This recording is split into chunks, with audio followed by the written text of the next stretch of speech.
睇到大家都咁波瀾壯闊嚇，我喺呢個嘅地球嘅另一邊啊，都非常之感動啊嚇。咁但係而家就唔係呢個嘅感動啊，大家做 sharing 嘅時候啦。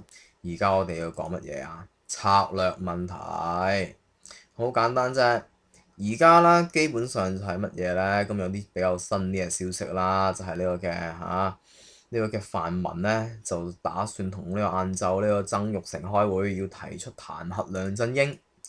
咁啊好簡單啫，將呢個嘅咩啊，將呢個嘅建制派綁上埋呢條佔中嘅大船上面。你一係就做呢個香港人嘅敵人，一係你就幫手一齊去冧梁振英。但係佢哋有一個好嚴重嘅問題啊！佢哋好嚴重嘅問題就乜嘢啊？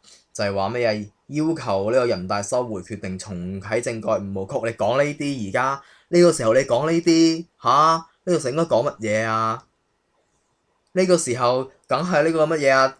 呢個盡快呢個即刻添啊！可能係呢6個月跟住之後之內你點都好啦，傾好呢個嘅選舉辦法方案，即刻普選，即刻普選呢個嘅立法會，即刻普選呢個嘅特首。而家俾佢咁樣喺度做你黐咗線呀！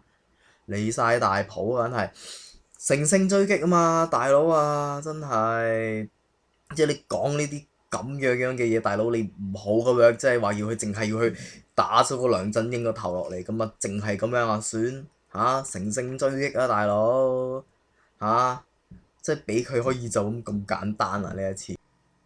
我引述翻呢個嘅黃洋達嘅一句話啦，雖然我就唔話真係好妥佢啫，但係咧佢呢一個都幾 inspiring 嘅，就係佢同阿長毛講嗰段説話，就係咧呢個嘅其實佢哋就唔介意咧，即係阿黃洋達同埋阿毛哥都係唔介意咧呢個嘅啲又傾又砌咁樣，你最後尾啲泛民咁樣啲所謂中間派咪走出嚟領取呢個光環，話呢個嘅呢個嘅階段性勝利就好點都好咯，係咪？唔介意嘅，喂，但係你唔該，你走去傾，你傾好啲啊，大佬啊！不過當然啦即係其實有好關鍵嘅就係乜嘢咧？就係呢個政府嘅防暴警察咧已經係撤離啦，咁咧佢頂唔住啊！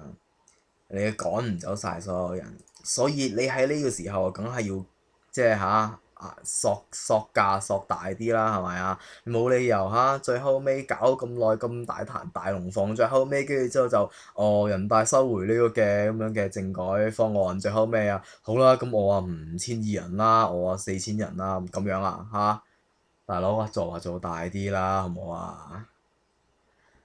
好啦，咁暫時就講到呢度啦。